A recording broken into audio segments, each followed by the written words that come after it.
Una vez terminado el corte, y para no cerrar el diámetro interior del tubo, es importante pasar un escariador. Cuando tengamos que ensanchar un tubo al aire, será conveniente fijarlo con una mordaza para después efectuar el ensanchado.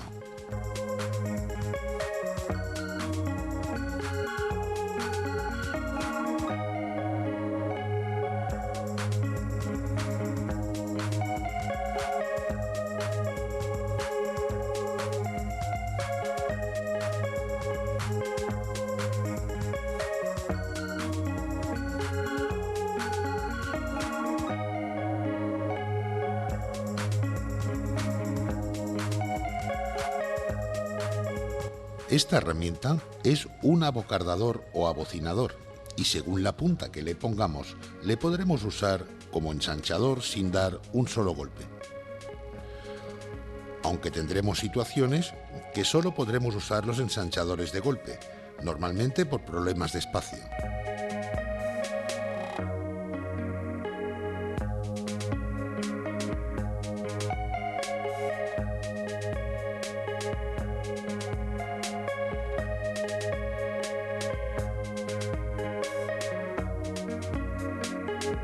En caso de no quedar uniforme el ensanchado, lo recomendable es repetir la operación.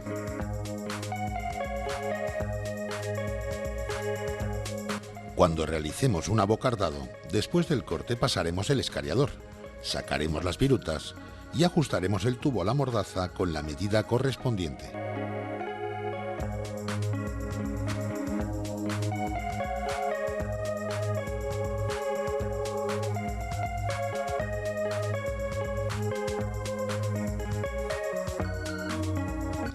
El tubo tendrá que salir de la herramienta para que se pueda efectuar la bocina.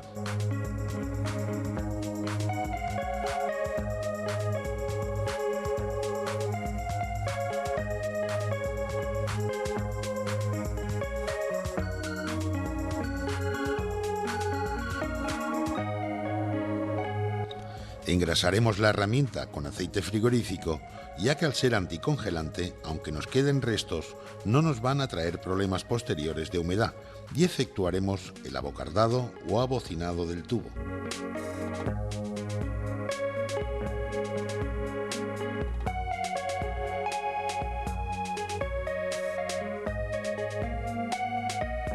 Igual que en el ensanchado, si vemos que no ha quedado uniforme, lo aconsejable es repetir la operación.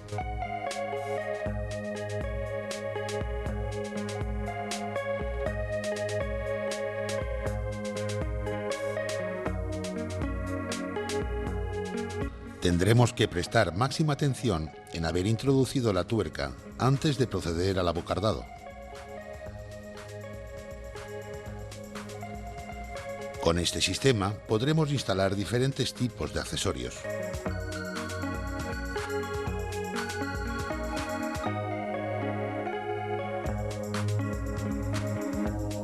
En el caso de tener que unir capilar con capilar, lo haremos a través de un manguito de 3/16 de pulgada, teniendo la precaución de pinzar los extremos, ya que de lo contrario correremos el riesgo de que la propia soldadura tapone interiormente la unión.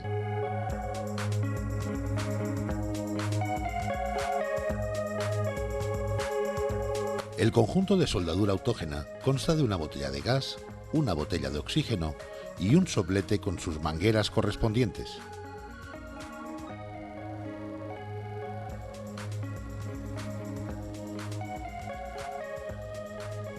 Los manómetros que monta nos dice la presión de botella, el de la escala más alta, y la presión de trabajo en el de la escala más pequeña, que normalmente la fijaremos a través del mano reductor en 2 bars aproximadamente. Procederemos a encender el soplete abriendo la llave de gas y el mando de color rojo del soplete. Seguidamente abriremos poco a poco el grifo del oxígeno hasta lograr un dardo azul brillante. Para cerrar el soplete, primero cerraremos el oxígeno y por último el grifo de gas. Al efectuar una soldadura es importante tener lo más limpias posible la unión de los dos tubos a unir. Calentaremos la unión y cuando tengamos los dos tubos con un color cereza, iremos apartando el soplete sin dejar de calentar la unión. Aportaremos la varilla buscando el punto de fusión, acercándonos o apartándonos con el dardo. Lo importante es que no hierva por demasiada temperatura o que la varilla no se nos pegue al tubo por falta de calor. Por último, comprobaremos la soldadura a través de un espejo.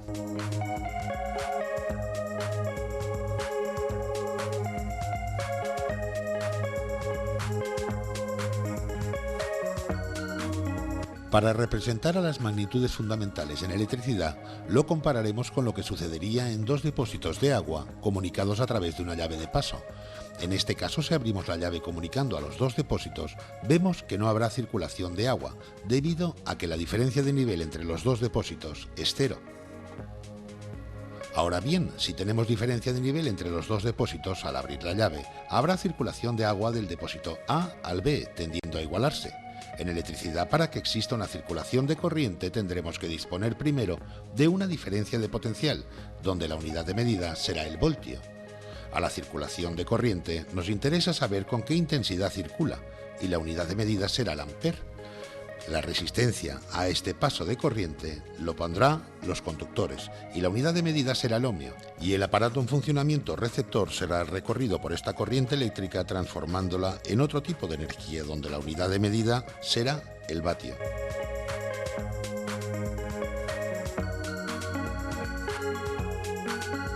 O sea, que todo circuito eléctrico constará de un generador, unos conductores y un receptor.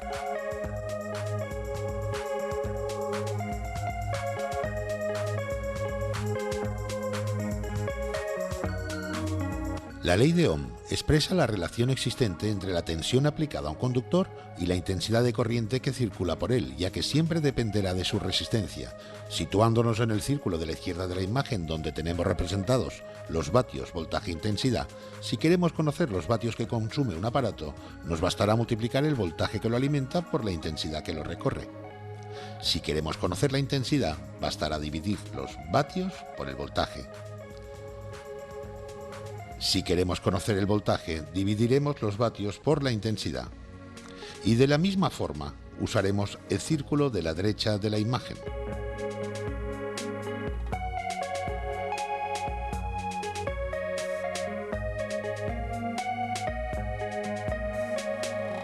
Todas las combinaciones posibles entre las dos fórmulas las tenemos relacionadas en esta lámina.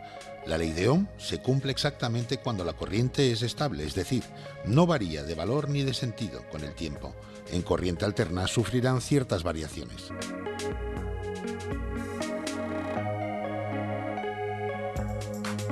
La diferenciación entre corriente continua y corriente alterna la veremos en estos gráficos. La corriente continua vemos que con relación al tiempo tiene un valor constante de tensión e intensidad. Sin embargo, la corriente alterna vemos que cambia de valor gradualmente e invierte su sentido de circulación en periodos regulares de tiempo. Cuando tengamos que hacer una medición en un circuito, es importante recordar las diferentes simbologías que nos podemos encontrar en los instrumentos de medida. A cada una de las partes de la senoide se le llama alternancia. Una alternancia positiva es la unión de todos los valores positivos no interrumpidos, igual que una alternancia negativa. Un ciclo abarca desde un valor positivo o negativo cualquiera hasta que dicho valor vuelve a repetirse. El tiempo que tarde en completarse un ciclo le llamamos periodo. Y al número de ciclos le llamaremos frecuencia y lo mediremos en hercios.